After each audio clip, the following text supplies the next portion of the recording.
नमस्कार, KP news 24/7 में आपका स्वागत है। मैं हूं अश्विनी आपके साथ। आइए देखते हैं अब तक के मुख्य समाचार। यात्रियों का कहना है कि केएसआरटीसी द्वारा टिकट किराए को पूर्णांकित करना उचित व्यवहार नहीं। हम राज्य में आतंकवाद को दबा देंगे, बोले कर्नाटक के मुख्यमंत्री सिद्धरामैया। कन्नड़ अभिनेता किच्चा सुदीप ने प्रधानमंत्री मोदी को लिखा खत, ऑपरेशन सिंदूर के सफल क्रियान्वयन की तारीफ की। पीएम मोदी की युद्ध नीति के कायल हुए कांग्रेस नेता पी चिदम्बरम, कहा भारत का जवाब एक मैसेज है। इंडिया पाकिस्तान सहमति के बाद जम्मू कश्मीर में फिर खुली दुकानें, स्थानीय लोगों ने जाहिर की खुशी।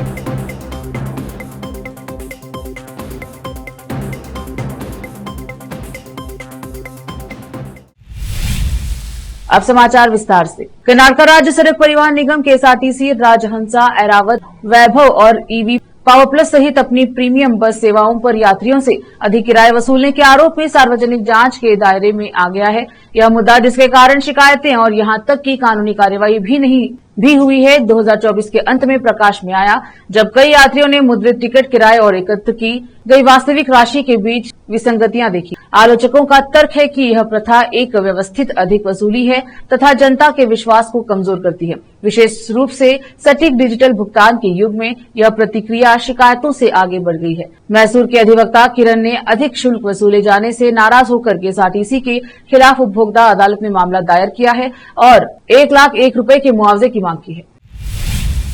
कर्नाटक के मुख्यमंत्री सिद्धरामैया ने कहा कि मैं भारत और पाकिस्तान के बीच युद्ध विराम का स्वागत करता हूं, हालांकि हमें सावधान रहना चाहिए। हम राज्य में आतंकवाद को दबा देंगे।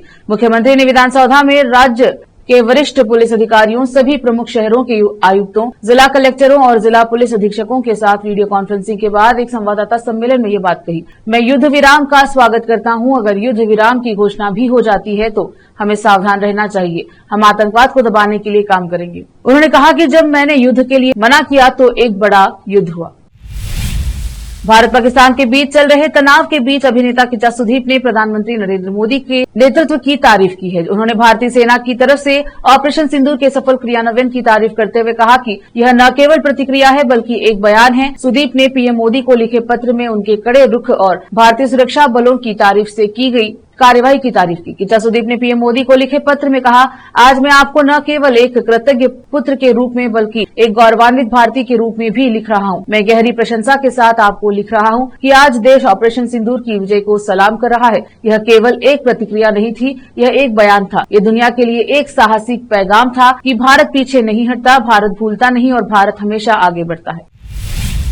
लापता हुए प्रसिद्ध कृषि वैज्ञानिक और पद्मश्री पुरस्कार से सम्मानित 70 वर्षीय डॉक्टर सुब्बण्णा अय्यप्पन जिले के श्रीरंगपट्टनम में साई आश्रम के पास कावेरी नदी में मृत पाए गए हैं। मैसूर के विश्वेश्वर नगर औद्योगिक क्षेत्र में अक्का महादेवी रोड पर एक अपार्टमेंट में अपनी पत्नी के साथ रहने वाले डॉक्टर सुब्बण्णा अय्यप्पन 7 मई को अपने घर से लापता हो गए थे। उनके परिवार में उनकी पत्नी और 2 बेटियां हैं। श्रीरंगपट्टनम पुलिस ने मामला दर्ज कर जांच शुरू की है। शनिवार शाम को पुलिस को नदी में एक अज्ञात शव मिलने की सूचना मिली। मौके पर पहुंचकर शव को नदी से बाहर निकाला गया तो वैज्ञानिक की पहचान हो गई। अय्यप्पन की स्कूटी नदी किनारे मिली थी। सुब्बण्णन 3 दिन पहले घर से निकला था लेकिन वापस नहीं लौटा, इसलिए परिवार वालों ने मैसूर के विद्यारण्यपुरम थाने में शिकायत दर्ज कराई थी।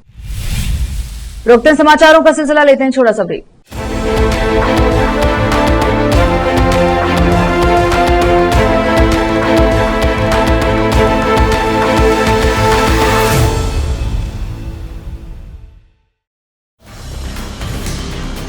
हिंदुस्तान के हर कोने में हम हैं मौजूद। 24 घंटे हालात पर गहरी नजर, खबरों से जुड़े चुपते सवालात और आपको दिखाता है धार्मिक, सामाजिक, राजनीतिक, लोकल और इंटरनेशनल न्यूज की सबसे बेहतर कवरेज जो आपको रखती है हर पल बाखबर। देश और दुनिया भर की खबर के लिए देखते रहें KP news 24/7। Noor education trust Bidar की ओर से चलाए जाने वाला Noor MEd and BEd college Bidar, recognised by NCTE Delhi and affiliated to Bidar University, Bidar. Admission are open for the academic year 2023-24. विशेषज्ञ और सक्षम शिक्षकों द्वारा शिक्षा प्राप्त करने के लिए नूर एमएड एंड बीएड कॉलेज में दाखिला लें और शांत वातावरण में शिक्षा प्राप्त करें। बीदर शहर में बेहतर शिक्षा का एकमात्र केंद्र Noor MEd and BEd college, Shahpur gate, Bidar. Phone numbers 9945283920, 8482221297।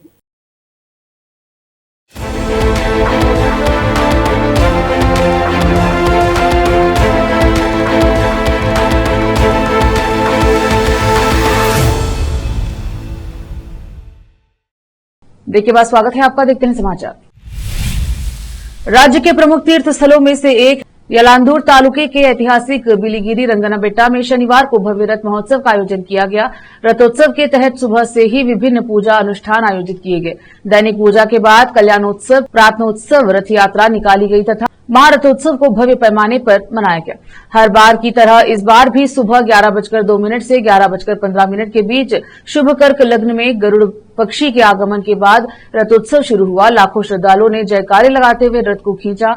दंपतियों और श्रद्धालुओं ने अपनी मनोकामना पूरी होने पर रथ पर फल और प्रसाद फेंक कर अपनी श्रद्धा अर्पित। भारत और पाकिस्तान के बीच जारी तनाव शनिवार शाम को हुए संघर्ष विराम की घोषणा के साथ ही खत्म हो गया। पाकिस्तान के बॉर्डर से लगने वाले राज्यों में अब हालात पूरी तरह से सामान्य हैं। भारत ने एक बार फिर पाकिस्तान को मुंहतोड़ जवाब देकर ये साबित कर दिया है कि वह आतंकवाद को खत्म करने के लिए किसी भी तरह से कोई समझौता नहीं करने वाला। पाकिस्तान से हुए सीजफायर के बीच अब पीएम मोदी की नीतियों की जमकर तारीफ हो रही है। कांग्रेस नेता और देश के पूर्व वित्त मंत्री ने चिदम्बरम ने पीएम मोदी की युद्ध नीति की तारीफ की है। अखबार में छपे अपने कॉलम में उन्होंने पीएम मोदी के नेतृत्व क्षमता को खूब सराहा। उन्होंने पीएम मोदी के नेतृत्व में भारत द्वारा पाकिस्तान को दिए गए जवाब को बुद्धिमत्तापूर्ण और संतुलित बताया। साथ ही उन्होंने अपने कॉलम में लिखा है कि 22 अप्रैल को पहलगाम में हुए पर्यटकों पर आतंकी हमले के बाद देश में आक्रोश था। हर कोई इस आतंकी घटना के बाद आतंकियों से बदला लेने की मांग कर रहे थे। ऐसे माहौल में सरकार ने सीमित सैन्य कार्यवाही का रास्ता चुनकर एक बड़ा युद्ध टाल दिया। हाल ही में एआईएमआईएम प्रमुख असदुद्दीन ओवैसी ने पाकिस्तान की आलोचना की है। बॉलीवुड अभिनेता रणवीर शौरी ने असदुद्दीन ओवैसी का सपोर्ट किया। ओवैसी ने कहा था कि देश यह भूल जाता है कि भारत में 230 मिलियन से अधिक मुसलमान रहते हैं और उनके पूर्वजों ने द्विराष्ट्र सिद्धांत को खारिज कर दिया था। ओवैसी यह बयान भारत और पाकिस्तान के बीच चल रहे तनाव के बीच आया है। मीडिया से बात करते हुए असदुद्दीन ने सवाल उठाया कि जब वह 2 राष्ट्र सिद्धांत की बात करते हैं तो पाकिस्तान, अफगान और ईरानी सीमा चौकियों पर बमबारी क्यों कर रहे हैं, जबकि अफगान और ईरानी दोनों ही मुसलमान हैं। उन्होंने कहा कि यह पाकिस्तान की गहरी नीति है जो सभी अवैध गतिविधियों और आतंकवाद को बढ़ावा देने के लिए इस्लाम का इस्तेमाल एक मुखौटे के रूप में करती है। यही वह चीज है जो वे पिछले 75 सालों से भारत के खिलाफ करते आ रहे हैं। असदुद्दीन ओवैसी के बयान पर प्रतिक्रिया देते हुए रणवीर ने एक हाथ उठाने वाली इमोजी के साथ टिप्पणी की। उन्होंने ओवैसी के विचारों के प्रति अपना समर्थन दिखाया। महाराष्ट्र भाजपा के प्रदेश अध्यक्ष चंद्रशेखर बावनकुले ने शनिवार को कहा कि महायुति सशस्त्र बलों का मनोबल बढ़ाने के लिए अगले 5 दिनों में पूरे राज्य में 3000 से अधिक तिरंगा रैलियां करेंगी। उन्होंने कहा कि केंद्रीय मंत्री नितिन गडकरी और मुख्यमंत्री देवेंद्र फडणवीस नागपुर में तिरंगा रैली में हिस्सा लेंगे। उन्होंने कहा कि भाजपा, शिवसेना और एनसीपी सहित महायुति के सभी विधायक और जनप्रतिनिधि तिरंगा रैलियों का आयोजन करेंगे। कर्नाटक भाजपा ऑपरेशन सिंदूर के बाद भारतीय सशस्त्र बलों के समर्थन में तिरंगा यात्रा निकाल रही है। केंद्रीय मंत्री शोभा करंदलाजे, राज्य विधान परिषद में विपक्ष के नेता चलबड़ी नारायण स्वामी और अन्य लोग इस यात्रा में हिस्सा ले रहे हैं। अब वक्त एक और छोटे से ब्रेक का, जल्द लौटेंगे ब्रेक के बाद। हिंदुस्तान के हर कोने में हम हैं मौजूद। 24 घंटे हालात पर गहरी नजर, खबरों से जुड़े चुपते सवालात और आपको दिखाता है धार्मिक, सामाजिक, राजनीतिक, लोकल और इंटरनेशनल न्यूज की सबसे बेहतर कवरेज जो आपको रखती है हर पल बाखबर। देश और दुनिया भर की खबर के लिए देखते रहें केपी न्यूज 24/7। ब्रेक के बाद स्वागत है आपका। देखते हैं समाचार। दिल्ली की मुख्यमंत्री रेखा गुप्ता हाल ही में पीतमपुरा के विशाखा एन्क्लेव में 36वीं रथ यात्रा के उत्सव में शामिल होने के लिए पहुंची, जहां उनका मंदिर के लोगों द्वारा जोरदार स्वागत किया। देखिए किस तरह से सीएम श्रद्धा भाव के साथ गाय को केला खिलाती नजर आ रही हैं। भारत पाकिस्तान के बीच जारी संघर्ष के चौथे दिन दोनों देशों के बीच सहमति बनी। हालांकि 3 घंटे बाद पाकिस्तान ने फिर से हिमाकत की और इसे तोड़ दिया, लेकिन इसके बाद अब हालात धीरे धीरे सामान्य होने लगे हैं और लोग वापस अपना काम शुरू कर रहे हैं। देखिए जम्मू कश्मीर के कुपवाड़ा का ये बाजार, जहां अब धीरे धीरे दुकानें खुल रही हैं। इतने दिनों बाद बाजार खुलने और भारत पाकिस्तान के बीच समझौते से लोग खुश हैं। सुनिए वहां के दुकानदारों ने इन पर क्या कहा। सबसे पहले तो मैं अल्लाह का शुक्र अदा करता हूँ कि अल्लाह ताला ने इस बड़ी मुसीबत से, इस बड़ी परेशानी से हमें निजात दिलाई। सुनने में आया है कि सीज़ फायर हो चुका है।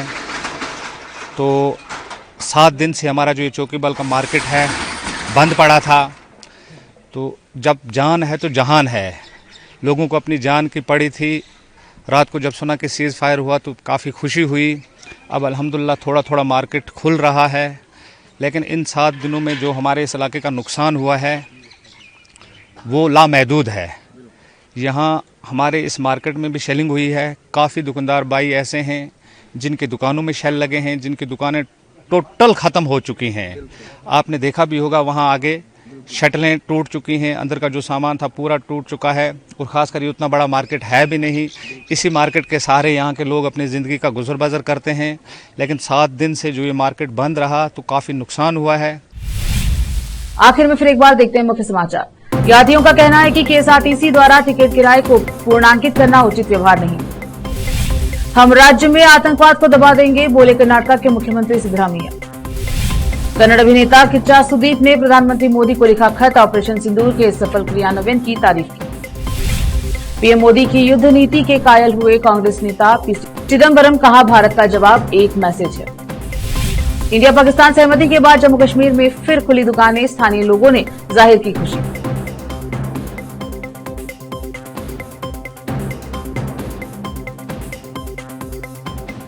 केपी न्यूज के बुलेटिन में अब तक के लिए इतना ही। देखते रहिए केपी न्यूज 24/7। अधिक जानकारी के लिए चैनल को लाइक, शेयर, सब्सक्राइब जरूर करें। धन्यवाद। देश प्रदेश और स्थानीय समाचारों के लिए केपी न्यूज 24/7 को लाइक, शेयर एंड सब्सक्राइब जरूर करें।